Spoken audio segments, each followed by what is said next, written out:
बलोचिस्तान के शहर ग्वादर में नाम नेहाद बलोच राजी मोची की आड़ में पुरतशद्दुद मुज़ाहिरीन फर्ज सरअंजाम ॾींदड़ सिक्योरिटी फोर्सेस ते हमलो करे पाक फौज के सिपाही के शहीद करे छॾियो।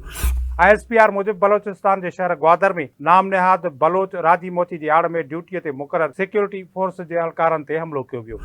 ISPR जो चवणु आहे त हमले में 30 वरहनि जो सिब्बीवासी सिपाही शबीर बलोच शहीद थी वियो ऐं हिकु ऑफिसर समेत 16 फौजी जवान ज़ख़्मी थी पिया। ISPR मूजिब सिक्योरिटी फोर्सेस ते हमले बावजूद इंतहाई बर्दाश्त जो मुज़ाहरो कयो वियो। एहतजाज जे नाले ते पुरतशद्दुद कार्रवायूं क़बूल करण जोगियूं न आहिनि ऐं ज़िम्मेवारनि खे कानून जे कटहरे में आंदो वेंदो।